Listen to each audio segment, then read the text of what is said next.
Terminalia bellirica ये नाम से, साइंटिफिक नाम से जाना जाने वाला ये ट्री, वृक्ष प्रजाति, इसको बिबितक बोला जाता है।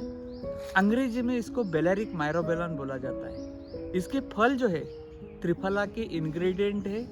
आयुर्वेदा में जो त्रिफला बनाया जाता है, त्रिफला चूर्ण बनाया जाता है, इसमें इसका फल उपयुक्त है।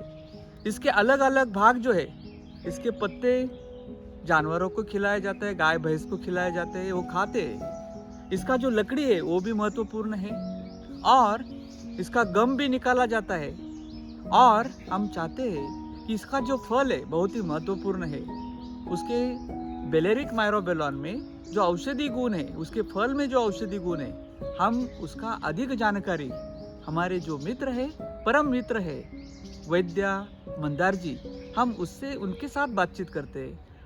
हमारे हाथ में जो पौधा है वो बिबितक का है। सर, ये बिबितक के बारे में आप क्या बोलेंगे? त्रिफला में जो 3 चीज़ें हैं, हरड़, बेहड़ा और आंवला, उसमें से एक बेहड़ा है। त्रिफला हर एक दवा में पड़ता है और त्रिफला की गुण भी बहुत है।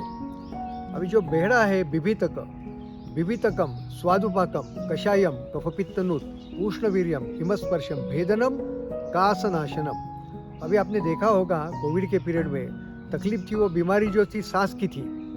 अब मुंह में ये भेड़े का थोड़ा सा टुकड़ा भी रखेंगे तो ऊपर से आने वाला वायरस नीचे जाएगा ही नहीं। इसलिए ये त्रिफला का जो इंग्रेडिएंट अकेला भेड़ा है वो भी काम की बात है। उसमें जो बीज निकलता है वो भी काम का है।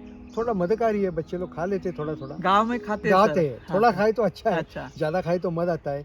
लेकिन भेड़ा बहुत ही गुणकारी है श्वास और काश में, मतलब खांसी की बीमारी में और सांस की बीमारी में। हम लोग बहुत एरिया में वो।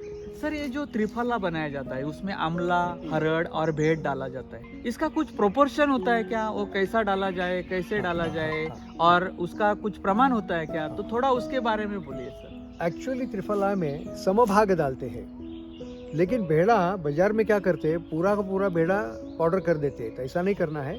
बड़ा वाला भेड़ा देखकर तोड़कर बीज निकल देना है, तो 25 से 50% बीज ही निकलता है। बराबर। वो खटखट की बात है लेकिन करने की बात है।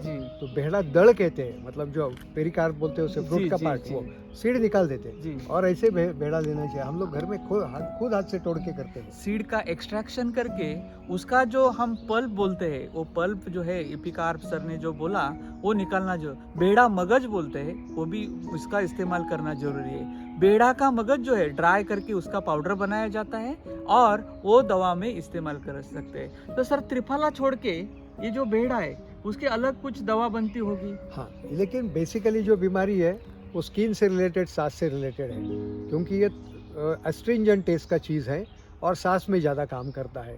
तो ये बिबितक अकेला भी सांस के लिए काफ़ी है, ऐसा बताया गया। तो बिबितक का वृक्ष जो है ये अभी कम होने लगा है जंगल में। ये बहुत ही महत्वपूर्ण है। इसका लकड़ी जो है, ये इसका बोल जो है, इसका स्टेम जो है, ये स्ट्रेट होने के कारण ज़्यादातर इसका लकड़ी सॉ मिल वाले पसंद करते हैं, क्योंकि इसका फर्नीचर अच्छा बन जाता है। ये जो है थोड़ा इंफीरियर टिम्बर होता है, लेकिन ये इसका लकड़ी एक सरल स्ट्रेट होने के कारण सॉ मिल वाले इसको पसंद करते हैं। बहुत ज़्यादा मात्रा में इसका कटाई होता है और फास्ट ग्रो होने वाला ये वृक्ष प्रजाति।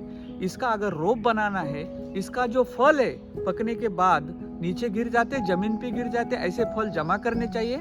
और उसका जो है उसका मगज निकाल के, वो मगज औषधि में उपयुक्त होगा। और उसका जो बीज है उसको संस्कारित करते हैं, उसको भी थोड़ा सा उसका स्कैरिफिकेशन करते और पानी में डाल देते।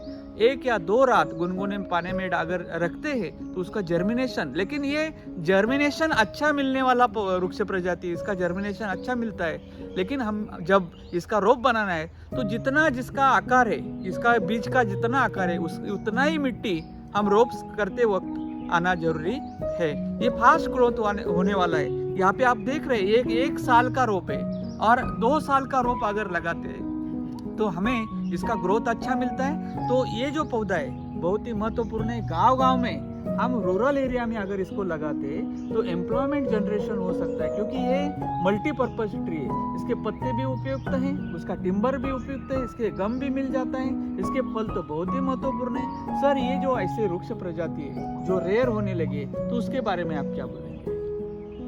आयुर्वेद को अगर बचाना है तो आयुर्वेद में जो दवाइयाँ है वो मिलनी चाहिए। नहीं तो मैं लिख के दूंगा बीभीतका रिष्ट ले लो, बीभीतका रिष्ट बनेगा कब? जब बीभीतक मिलेगा। तो जंगल के अगर पेड़ ही काट दिए जाते हैं तो पेड़ लगाएगा कौन? पेड़ लगाना बड़ा काम की बात है, क्योंकि पेड़ लगने में समय लगता है। 10-20 साल के बाद उसको फल आएंगे, और पेड़ बड़ा होता है, नीचे तो तकलीफ नहीं करता है। तो जहाँ जहाँ जमीन उपलब्ध है वहाँ वहाँ ये औषधि पेड़ लगानी जरूरी है, क्योंकि भविष्य में तो जरूरत तो बढ़ती रहेगी। सर्वेषु काश श्वासेषु केवलम वा बीभीतकम, सब काश श्वास की बीमारी में काम की बात है, इसको बढ़ाना चाहिए। विविधत्व का जो है उसका कॉन्जर्वेशन करना जरूरी है। हमारा जो वसुंधरा है उसको संपन्न रखना हमारी जिम्मेदारी है। और ऐसे जो पौधे हैं जो हमारे आदमी के लिए, ह्यूमन के लिए, हमारे देश के लिए जो महत्वपूर्ण है, उसका हमें लागत करना जरूरी है। ऐसे जो देशी वृक्ष है उसमें एक है विविधक, उसका हम जरूर कॉन्जर्वेशन करें। बहुत बहुत धन्यवाद।